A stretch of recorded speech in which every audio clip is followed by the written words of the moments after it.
இப்போ நீங்கள் கேமராவை எடுத்துகிட்டு போனாலும் அங்கே குறைஞ்சபட்சம் தமிழக வெற்றி கழகத்தை சார்ந்த ஒரு 100 பேராவது அங்கே இருப்பாங்க. உணவு கொடுக்கக்கூடியதாக இருந்தாலும் சரி, நீர் கொடுக்கக்கூடியதாக இருந்தாலும் சரி, தொடர்ச்சியாக களத்தில் நின்று போராடிக்கிட்டு இருக்காங்க. நேற்று இரவு 12 மணி வரைக்கும் அங்கே தோழர்கள் அங்கே இருந்திருக்கிறாங்க. புரியுதுங்களா? நானே நேற்று இரவு 2 மணி வரை அங்கே இருந்திருக்கிறேன். இதுதான் சாட்சி. யாருமே இங்கே எதுக்காகவும் பின்வாங்கலை. இதை வைத்து தான் ஒரு அரசியல் பிரச்சாரம் செய்யணும்ன்ற எந்த ஒரு தேவையும் தலைவர் தளபதி அவர்களுக்கு எந்த இடத்துலையுமே வந்ததில்லை. இதை வச்சு தான் இதை ஒரு ஓட்டாக பார்த்துடணும், இதை ஒரு அரசியலாக மாற்றணும் அப்படின்ற எந்த எண்ணமும் கிடையாது. அப்படி பண்ணியிருந்தா ஒரு நாளைக்கு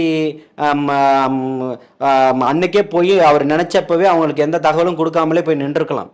புரியுதுங்களா? திரும்பவும் சொல்கிறேன், அவர்களுக்கு ஏதேனும் இடையூறு வந்துடக்கூடாதுன்றதுல இருக்கக்கூடிய இப்போ அதுக்காக பொறுப்பேற்றுக்கிட்டு இருக்கக்கூடிய பி.கே. சேகர் பாபுன்னு சொல்லக்கூடிய அமைச்சர் இவர்களை எப்படி இங்கேருந்து கலைக்கிறது அப்படின்றதுல தான் முனைப்போடு இருக்கிறாரு. கோஷங்கள் போடும்போது முதலமைச்சரை எப்படி நீங்க விமர்சனம் பண்ணி பேசுவீங்க? அவருக்கு அதுதான் மிகப்பெரிய ஒரு விஷயமா இருக்கு. அப்போ இவர்களுடைய வாழ்வாதார பிரச்சனையும் ஜீவாதார பிரச்சனையும் அவர்களுக்கு செவிக்கு எட்டல. தன்னுடைய முதல்வரை பேசிட்டாங்களே அப்படின்றது மட்டும்தான் இருக்கு. இங்க ஆட்சியாளர்கள் யாராக இருந்தாலும் பாதிக்கப்படக்கூடிய மக்கள் அவர்கள் நோக்கி தான் கேள்வி கணைகளை கேட்பாங்க. இது கடந்த கால அரசியல்ல நடந்த வரலாற்று பதிவு தானே தவிர்த்து இங்க புதுசா யாரும் எதுவுமே பேசிடல.